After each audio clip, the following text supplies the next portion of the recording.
할렐루야. 오늘은 11월 21일 월요일입니다. 오늘 우리에게 주신 하나님 말씀은 다니엘서 10장 1절의 말씀입니다. 바사왕 고레스 제3년에 한 일이 벨드사살이라 이름한 다니엘에게 나타났는데 그 일이 참되니 곧 큰 전쟁에 관한 것이라. 다니엘이 그 일을 분명히 알았고 그 환상을 깨달으니라. 아멘. 이 다니엘 10장이 쓰였을 때에 이 다니엘의 나이는 80살로 다니엘의 노년 시절의 상황입니다. 그리고 이때는 이제 이스라엘 백성이 그 바벨론에서의 70년간의 포로 생활을 마치고 이제 이스라엘 본국으로 포로 귀환을 하고 나서의 상황이기도 하죠. 바사왕 고레스 원년, 바로 첫 해 때 모든 포로들에게 조국으로 돌아가라고 하는 고레스 칙령이 반포되었습니다. 그러자 많은 이스라엘 백성들이 본국으로 되돌아갔을 것입니다. 그러나 오늘 이 본문의 주인공인 다니엘은 그 본국으로 돌아가지 않고 이 바벨론에 남아서 자신의 일을 감당하게 됩니다. 여러분, 다니엘 입장에서는 얼마나 본국으로 돌아가고 싶었을까요? 어린 시절 10대 때 바벨론에 포로를 끌려와서 정말 오랜 시간 그곳의 포로로서 본국에서의 삶을 잃어버린 채 지내왔었는데 드디어 본국으로 돌아갈 기회가 생겼습니다. 하지만 다니엘은 돌아가지 않았죠. 하지만 다니엘은 그 바벨론에 남아있던 것은 본인의 사명이 있었기 때문입니다. 하나님께서 그 바벨론에서 다니엘에게 환상을 보여주시고 다니엘로 하여금 그 바벨론에서 그에게 맞는, 그에게 필요한 사역을 맡게 하셨는데 그것은 바로 다니엘이 그곳 가운데 기도하게 하셨습니다. 먼저 본국으로 돌아간 동족들의 삶의 터전을 재건하고 있는 상황 가운데 그게 매우 힘들다는 소문을 듣게 됩니다. 성전을 재건하려고 했으나 방해로 손길이 중단되었고, 그리고 고국으로 돌아갈 수 있는 자유를 얻었음에도 일부 동족들의 그들에게 주어진 기회를 소중히 여기지 않고 나태함과 무관심 속에서 이방 땅에 계속 남아있는 모습을 보면서 그는 마음이 무겁고 안타까웠을 것입니다. 이런 상황 가운데 다니엘은 하나님께 나아가 기도했습니다. 그런데 다니엘이 기도한 이 방식은 그냥 이때 갑작스러운 문제가 생겨서 다니엘이 기도한 것이 아니라 다니엘은 늘 매일같이 하루에 3번씩 창문을 열고 예루살렘을 향해서 3번씩 기도했다고 나와 있습니다.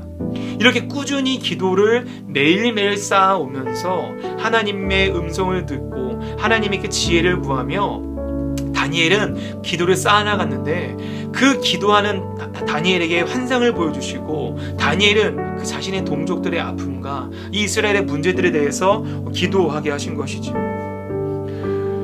지금 이 상황 속에서 하나님의 백성은 계속 약해지고 원수들은 기승을 부리는 이 현실이 다니엘은 매우 속상했을 것입니다.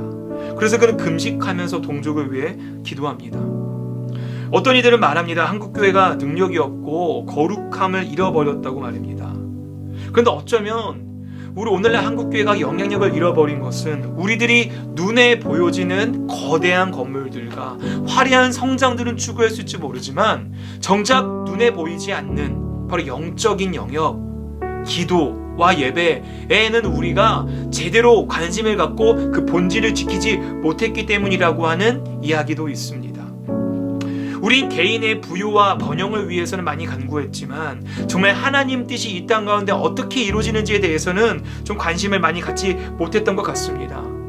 하지만 하나님께서 오늘 다니엘을 통하여서 진정한 기도하는 자가 어떤 모습인지를 보여주고 계신데 바로 나의 번영과 나의 안위를 위해서 기도하는 것이 아닌 하나님의 뜻이 이 땅 가운데 어떻게 이루어질 수 있을지, 그리고 지금 하나님의 백성으로서 힘들어하고 있는 그들을 위해 어떻게 중보할 수 있는지에 대해서 다니엘을 통해 보여주고 있습니다.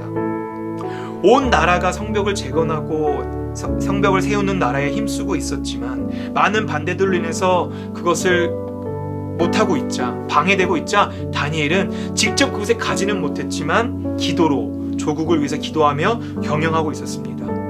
여러분, 우리는 하나님의 일을 누구의 일이 더 크고 누구의 일이 더 작다고 한 번 판단해서는 안 됩니다. 다니엘의 기도는 조국의 미래와 미래의 역사를 경영하는 기도였습니다. 하나님께서 다니엘에게 맡긴 역사의 책무는 기도를 통해서 미래에 있을 세계의 흐름과 패권을 잡은 나라들의 흥망성쇠를 보여주시면서 그 모든 세계사적인 흐름, 아무리 강대한 나라일지라도 그 모든 것은 하나님 손에 있다는 것을 다니엘을 통해 말씀하고 계신 것이죠. 기도만큼 적극적인 하나님의 일은 없을 것입니다. 하지만 늘 기도는 눈에 보이지 않기에 우리가 등한시하기에도 참 쉬운 것입니다.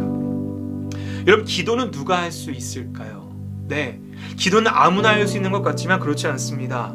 단순히 의지가 강한 사람이 할 수 있는 것이 아닙니다. 기도는 은혜를 입은 자가 할 수 있습니다. 은혜를 입어야 하나님 앞에 보좌 앞에 무릎을 기꺼이 꿇는 행위가 가능해집니다. 그래서 은혜를 입은 사람은 아무리 사방에 우겨쌈을 당하는 일을 당할지라도 세상이 그를 감당해내지 못합니다. 은혜 입은 사람만이 은혜의 보좌 앞에 나갈 수 있습니다. 그래서 최고의 은총은 수시로 하나님의 보좌 앞으로 나아가서 기도하는 자일 것입니다. 그것이 바로 다니엘의 기도의 근간이었고, 포로 생활 중에서도 하루에 3번씩 매일 예루살렘을 향해 기도했던 다니엘의 동기였습니다. 그도 물론 고향 땅에 돌아가고 싶었지만 하나님께서 주신 이 땅 가운데서 기도로 나라를, 조국을 경영하고 그들 위해 중보하는 그 일에 다니엘은 힘썼던 것이죠. 사랑하는 성도 여러분, 어쩌면 지금 다니엘의 사역은 직접 그 이스라엘을 돌아가서 함께 그들과 부대끼며 그들을 함께 사역을 하고 있는 에스겔, 느헤미야, 에스라 이런 사람들과 비교했을 때 간접적으로 보이지만 가장 눈에 보이지 않고 아무도 알아주지 않지만 하나님과 독대하면서 기도로서 하나님의 일을 구하고 중보하는 이 다니엘의 마음이 우리에게도 있길 소망합니다. 우리가 눈에 보여지는 하나님의 일만 하는 것이 아니라 주님 비록 보이지 않지만 아무도 알아주지 않지만 내가 오늘 이 땅 가운데서 하나님 나라가 세워질 수 있기를 기도하겠습니다 라고 고백할 수 있는 저와 여러분 되시기를 주님의 이름으로 축복합니다. 기도하겠습니다. 하늘에 계신 우리 아버지여, 이름이 거룩히 여김을 받으시오며 나라가 임하시오며 뜻이 하늘에서 이루어진 것 같이 땅에서도 이루어지이다. 오늘 우리에게 일용할 양식을 주시옵고 우리가 우리에게 죄 지은 자를 사하여 준 것 같이 우리의 죄를 사하여 주시옵고 우리를 시험에 들게 하지 마시옵고 다만 악에서 구하시옵소서. 나라와 권세와 영광이 아버지께 영원히 있사옵나이다. 아멘.